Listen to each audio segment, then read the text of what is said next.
Sorry, so almost maximum of the soaps here, especially in our town right now, or maybe in our entire state, रसीद रखते हैं लेकिन छुपा के रखते हैं और हमारे जो सिटीजन्स है वो मांगते भी नहीं मांगते। तो मैं एक बार मेरा एक्सपीरियंस बताऊंगा। एक मेरे दोस्त के लिए मैं एक सिगरेट का पैकेट खरीद रहा था। मैं खुद पीता नहीं।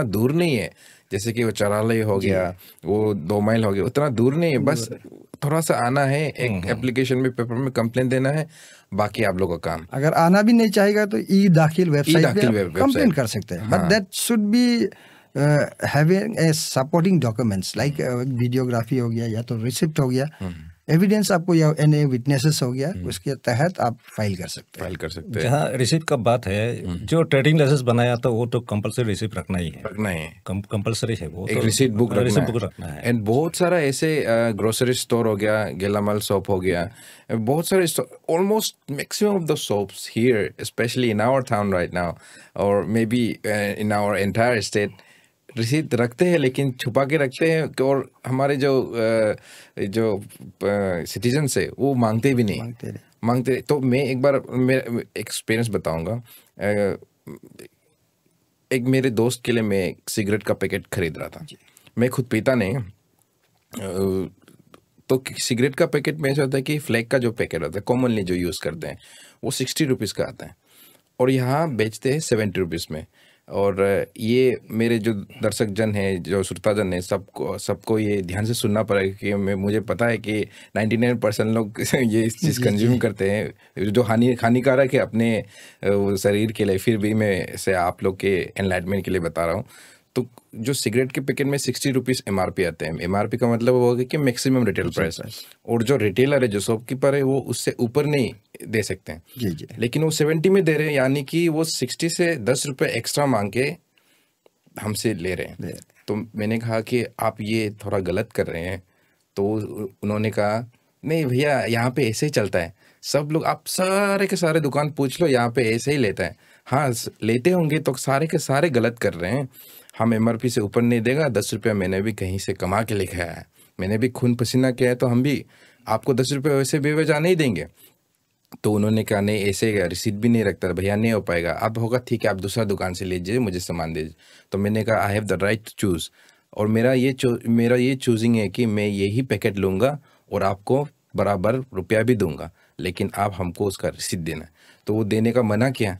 ऐसे करते करते वहाँ के जो लोकल जो ओनर है वो आ गए बीच में।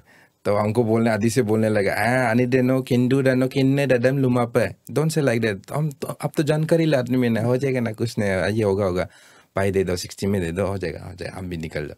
तो आई वाज बिट डिसअपॉइंटेड। ऐसे नहीं होना चाहिए, क्योंकि हम अपना राइट्स प्रैक्टिस कर रहे हैं और हमारे जो लोकल जो शॉपकीपर्स, जो एक्चुअल ओनर है, वो आके फिर बीच में टांग रहा था। नहीं, उसके ऊपर भी हम केस कंप्लेन कर सकते थे, बट वही मैं पहले कहा था, आलसी हो जाते हैं ना। चलो, this the one who was supporting the trader, actually that type of people has made this kind of illegal trade practice in our area, especially in Arunachal Pradesh.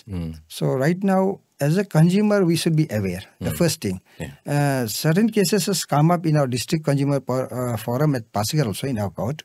So once at a time when there was no Jio services here, Airtel was a bit functionable at the time. It was BSNL at the time. So the one consumer, he had bought a top-up recharge of ₹100. So he was charged 110 rupees, by the retailer. So when inquired by the consumer, he said that we take 10 rupees and it has been assented or permitted by the BSNL department, agency. Then he filed a complaint and the case was going on. It took, and finally the department also came to the court giving their justification. The BSNL, they gave the justification, and finally the retailer was booked and he was made to compensate the consumer.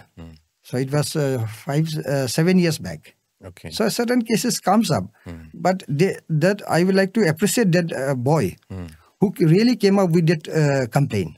So there are many cases here, as we have talked about the packet of cigarette. But here, being a consumer, even you, as you've talked now, you didn't file a complaint. Yeah. So this is the lacuna of our people.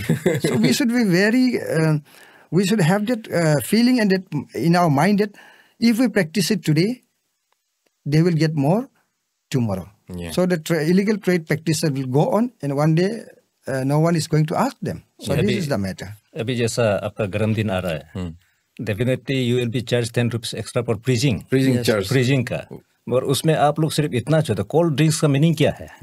It has to be cold, नहीं तो उसको कौन खरीदेगा?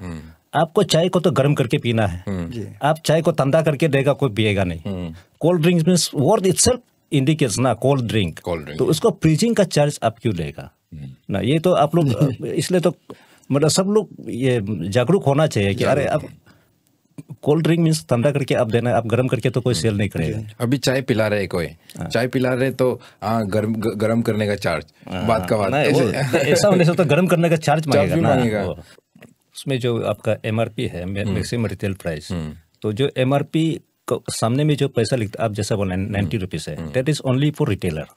Retailer को 90 रुपए में cell करना है, होलसेल में वो 80 रुपीज में लिया होगा या 85 रुपीज में, उधर उसको 5 रुपया मुनाफा मिल रहा है, फिर यहाँ आप 100 रुपये में और 10 रुपये 15 रुपये आप मुनाफा कैसा करेगा? तो ये है, इसलिए मतलब एमआरपी का ऊपर तो आप कभी पेमेंट मत कीजिए, सके तो आप बार्गेनिंग कर लीजिए। Not only in case of cold drinks, बाकी आइटम में भी, जैसा कपड़ा हो गया, जूता हो गया ना, वो सब में आप कहीं भी हो, एमआरपी का ऊपर आप पेमेंट करता है तो उसको एग्जैक्टली एक केस था यहाँ में, व्हेन आई वाज इन 2002 में, जब यह इंस्पेक्टर बन के आया था, फर्स्ट पोस्टिंग मेरा यहाँ में था पासीघाट में 2002 में। उसमें एक तो ये कंज्यूमर केस में एक तो हम देखा था, शायद वो रिकॉर्ड अभी रहा कि नहीं, 25 पैसा के लिए कोलगेट खरीदा है, द कॉस्टिंग वाज 12 रुपीज 75 पैस, मगर उसने 13 रुपीज काटा है। वो 25 पैसा के लिए कंज्यूमर कंप्लेंट लॉन्च किया था। I appreciate that person also, क्योंकि जागरूक है यहाँ का। 2002 में सोच के देखिए, 25 पैसा के लिए उसने कंज्यूमर केस फाइल किया है।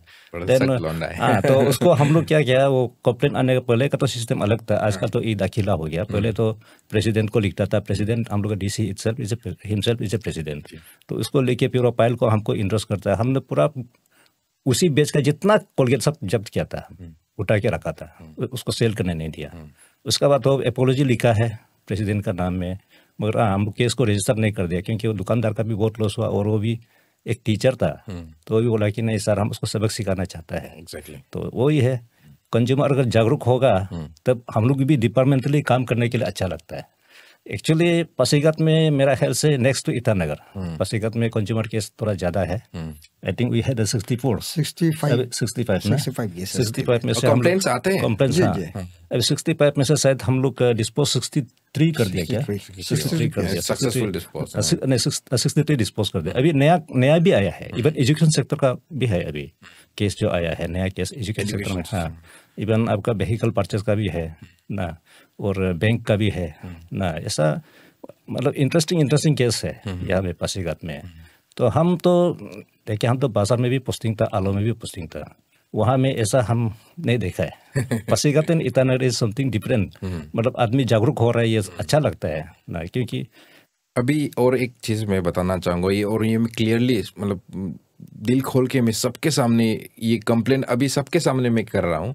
हमारे जो पासीघाट के इंडियन पोस्ट ऑफिस है, जो सर्विस है, उसका जो पोस्टमैन कभी डिलीवर करने नहीं आता, जबकि पोस्टमैन है, सर्विस गवर्नमेंट जो उनको लगाया काम में ताकि वो जाके डिलीवर करे हमारे जो चिट्ठियाँ आते हैं या फिर कुछ भी सामान आते हैं।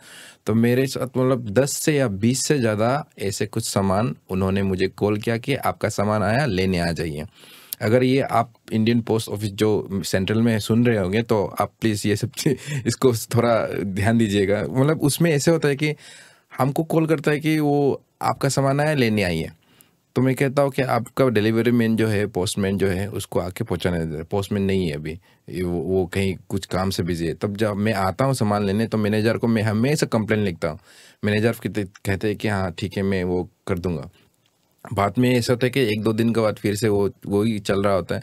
तो ऐसे सो कि मैंने 20 से ज़्यादा कंप्लेंट दिया मैनेजर को, तब जाके वो सुधरा। तब जाके अभी पोस्टमैन आने लगा, भैया ये है आपका घर, हाँ हाँ ये है, अभी से आना, हाँ ठीक है।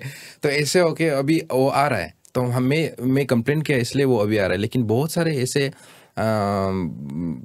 ऐसे घरे हैं जिसमें वो नहीं जा रहे हैं, उनको बुला रहे हैं कि पोस्ट ऑफिस में आइए लीजिए।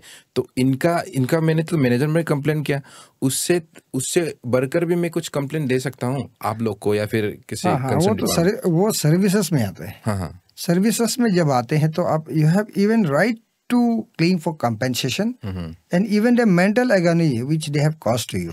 वो कंपेंसेशन के तौर पे, जैसे कि हमारे डिस्ट्रिक्ट कंज्यूमर कोर्ट में हम ईस्ट सियांग डिस्ट्रिक्ट के अंदर हम 50 lakhs 1 पैसे से 50 lakhs तक हम यहाँ जो कंपेंसेशन हम कर सकते हैं। जैसे कि आपके स्टेट कमीशन में 50 lakhs to 1 crore and national commission में जैसे कि 1 crore एंड अबव।